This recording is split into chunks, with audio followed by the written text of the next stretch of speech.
Nesse sábado, o CSA inicia sua trajetória na Série C do Campeonato Brasileiro de 2025. Tem um confronto complicado diante do Anápolis, o vice-campeão goiano, no Rei Pelé, inclusive. E diante disso, eu resolvi trazer um comparativo.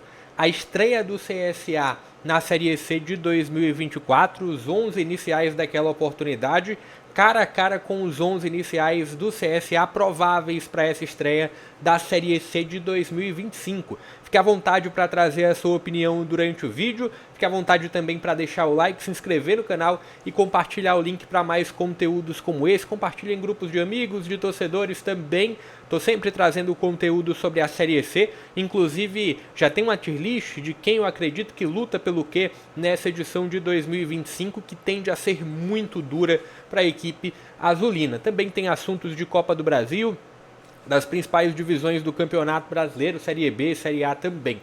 Bora lá, para vocês entenderem um pouco do que eu quero passar nesse vídeo.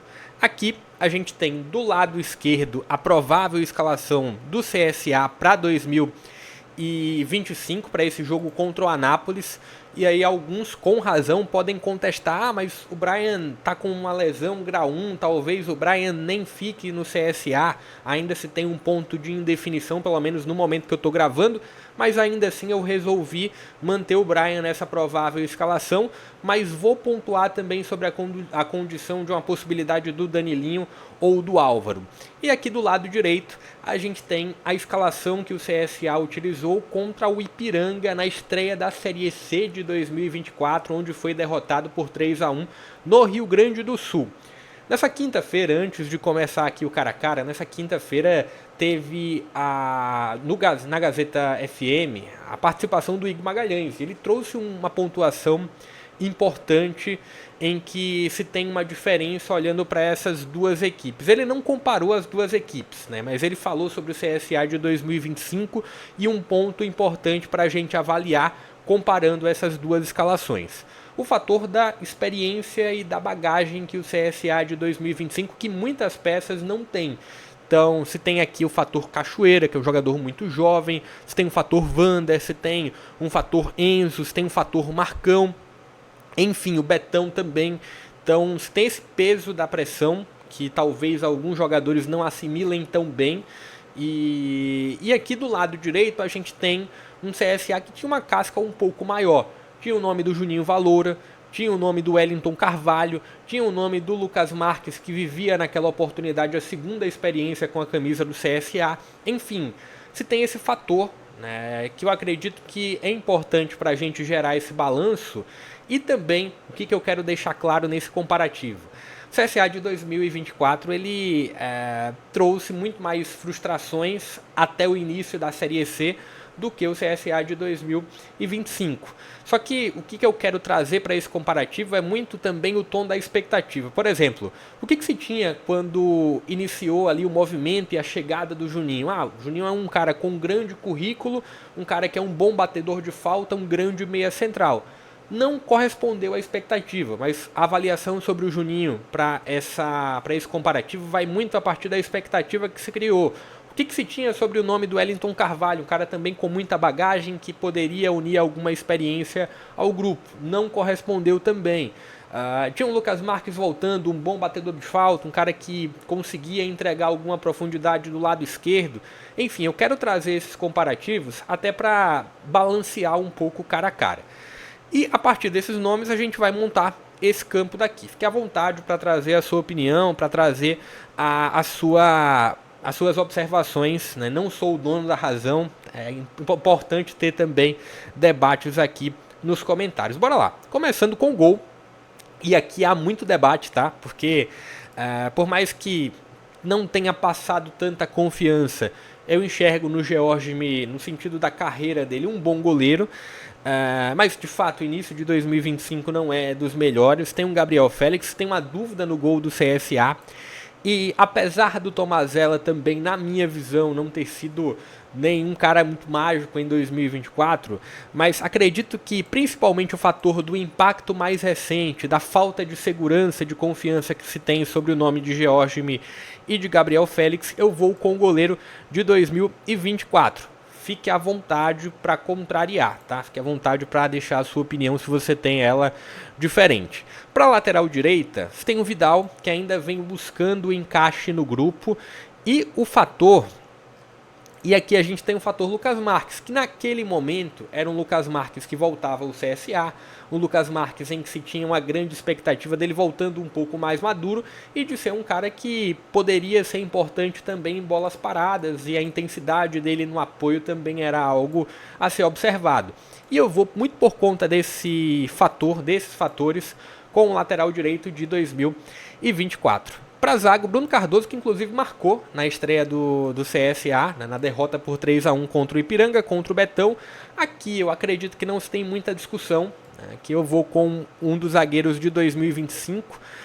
Talvez pelo fator de um Betão que entregou uma regularidade nesse início de ano, que se teve um CSA, uma fase defensiva que chegou a falhar em alguns momentos, mas que o Betão ficou um pouco imune a essas críticas, então tá aqui a figura do Betão. A outra disputa de zaga, Marcão e Wellington Carvalho, e aqui vai muito a partir da projeção e de expectativa. Por mais que o Marcão venha iniciando a sua trajetória bem no CSA, eu vou aqui com o impacto do nome do Wellington Carvalho para a linha defensiva. Então tá aqui o Wellington Carvalho, uma bagagem maior, um currículo maior. Enzo ou Dalpian? Talvez o movimento que o CSA fez em 2025 com a saída do Dalpian, com o descarte, traga um indicativo de que o Enzo pode estar um tom acima.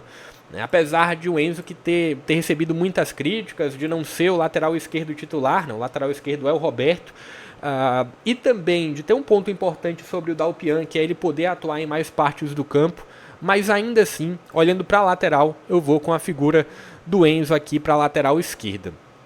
Olhando aqui para o meio de campo, a gente tem o Nicola contra o Almir Luan, um Almir Luan que também podia jogar como um zagueiro, mas o fator defensivo do Nicola me chama muita atenção, um cara com muita leitura defensiva e com um jogo físico também muito mais forte do que o Almir Luan, o que eu acredito que é importante para um primeiro volante. Então tá aqui a figura do Nicola abrindo o meio de campo.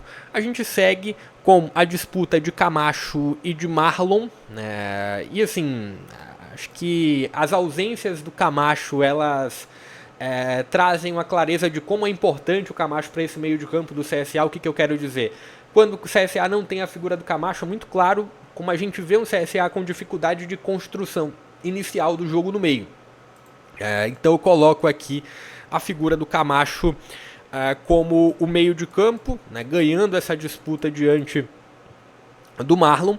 E a outra disputa é do Vander contra o Juninho. E aqui eu vou muito também sobre o aspecto de expectativa. Tudo bem, o Juninho não jogou quase nada com a camisa do CSA. Quase nada, quando eu falo, não estou falando nem de volume de jogo, quantidade de minutos, estou falando de desempenho mesmo. Você tem um Vander que vem conseguindo evoluir desde a sua primeira partida, mas aqui eu vou avaliar muito o sentido de expectativa, de barragem, de bagagem e do impacto da apresentação do Juninho. Naquele momento se tinha uma expectativa muito alta de um batedor de falta, de um cara com passagem por Bahia, por América, enfim, vou aqui com o que se tinha de expectativa sobre o nome do Juninho Valora. Seguindo no meio de campo, apesar do Xuxa ter tido bons momentos com a camisa do CSA, acho que o impacto inicial do Brian ele é muito alto. Não à toa o Brian vem chamando a atenção do Goiás para esse movimento.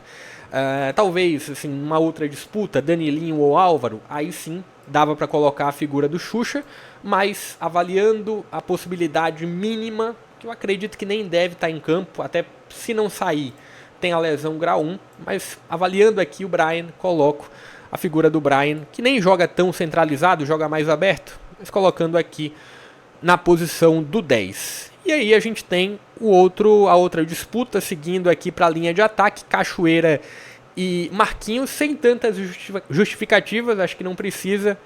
Vou com o Cachoeira aqui para o lado esquerdo do ataque. E Thiago Marques e Yuri Tanque, ou Igor Bahia e Yuri Tanque, a gente tem esses centroavantes do CSA de 2025 voando, indo muito bem. Então vou aqui também com o 9 de 2025, sendo ele o Thiago Marques, sendo ele o Igor Bahia. Então a escalação final terminou ficando essa daqui: Tomazella, Lucas Marques, Betão, Wellington Carvalho, Enzo, Nicola, Camacho, Juninho Valora, o Brian Cachoeira e Thiago Marques. Se você tem alguma opinião contrária, fique à vontade para deixar ela aqui nos comentários. Também deixa o like, se inscreve no canal e compartilha o link, porque durante essa sexta-feira, além dos conteúdos que já tem aqui no canal, de tier list e também de...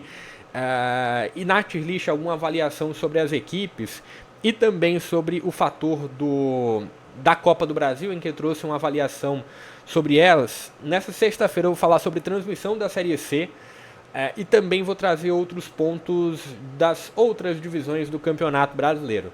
Vou ficando por aqui. Deixa a sua expectativa também sobre o início da trajetória do CSA na Série C.